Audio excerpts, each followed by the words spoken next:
The New York Times this morning reporting that Donald Trump declared a loss of nearly $916 million in 1995, citing leaked copies of his tax records from '95. The newspaper saying that the losses were so large, they would have allowed him to avoid paying an equivalent amount of federal income tax over an 18-year period.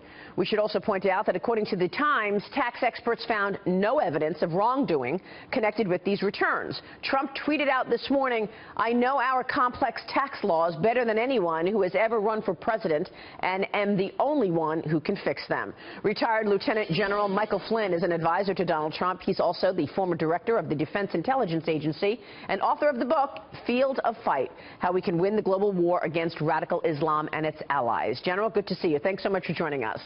Thanks for having me on, Maria. Your reaction to this leaked tax return from Trump?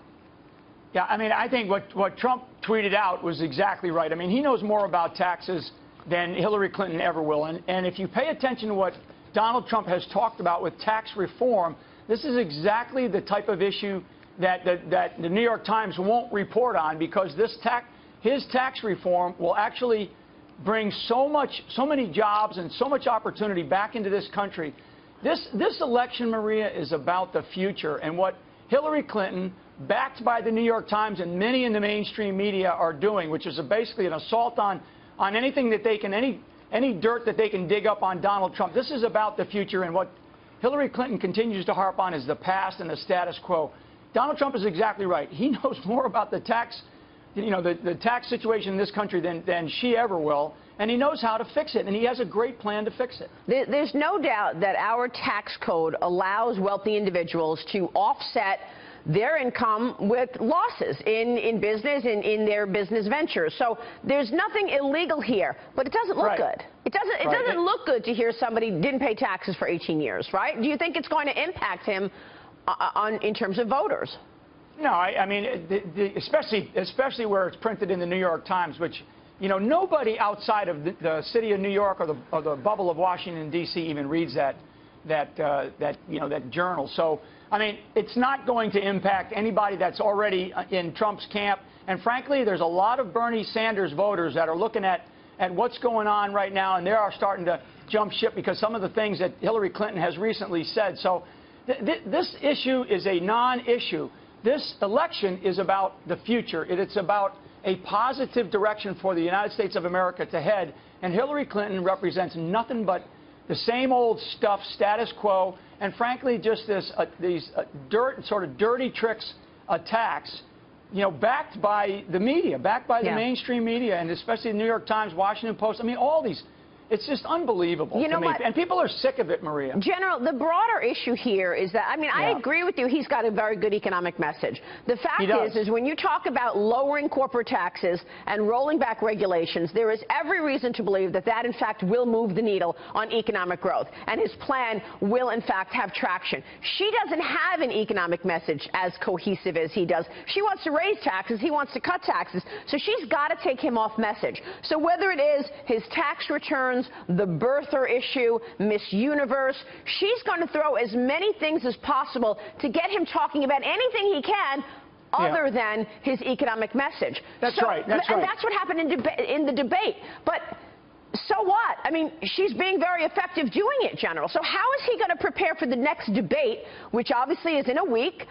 Is he going to be thrown off by more of these issues, or is he going to talk about his economic message? Yeah, he's going to be talking about his economic message, job creation, economic opportunities, the lousy trade deals that we have, sort of a big investment in the energy sector, a big investment in sort of our infrastructure. I mean, we also have to make sure that in this debate that he is ready, and I know he's being prepared for this, to talk about safety at home, to talk about families and how to help families, build up their own capabilities in this country. We have to talk about law and order. We have to talk about our depleted military. I mean, our depleted military is just stunningly bad right now with the direction that they're going in a world that is so complex. Has to talk about national security, the rise of radical Islamism, both overseas and, frankly, right here at home, with the recent comments by the director of the FBI talking about an Islamic diaspora being created in our own country. Oh, my God. I mean, how bad is that? So that has to be raised. Illegal immigration was not even talked about in the last debate by Lester Holt, and one of the themes of the last debate was America's security and illegal immigration and the impacts that illegal immigration is having on this country. So that's another area where he's got to be prepared to talk about, and I know that he's being prepared for that. And to take, no matter what she says about the past, move it to the future. Move it to what Donald Trump is going to offer this country in the future. And I'm telling you that we cannot stand for any more of the sort of the dead-end opportunities that are being presented by, frankly, Hillary Clinton and her campaign, which is essentially the same as what we've seen in the last 8 years with a very slow growth economy, a depleted military, and the lack of opportunity in our country, whereas that's what Donald Trump offers for America. Can he do it, though, General? We know his economic plan. We know that his priority is to keep the country safe, and he wants to do that through immigration and a better vetting process, but he doesn't seem to be communicating that, certainly not when he's tweeting about Miss Universe and about his tax returns. I get what you're saying. This is a non-issue because it was all legal, and he knows the tax code. He wants to change. He's already said he wants to take away those loopholes that allow wealthy individuals to offset their income with losses, but he's not communicating when push comes to shove. Next Sunday night is the debate, October 9th, the second debate. How is he preparing specifically? Yeah, I mean, and this is a very important debate because it's an opportunity to speak to not only the audience and to answer questions there, but also to speak to the American people about all the many things that he has been talking about.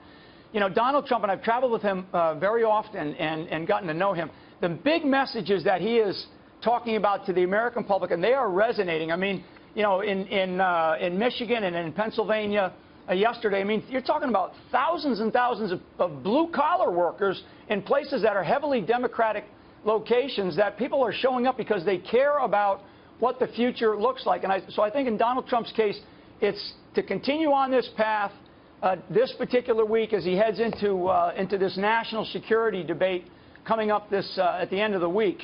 And I just think that he just needs to stay on message. He needs to be making sure that he is attacking those issues that Hillary Clinton keeps coming up with, but not talking about the past, but talking about the future and talking about what opportunities he is going to provide the American public. All right, we'll be watching. General Flynn, good to see you. Thanks so much.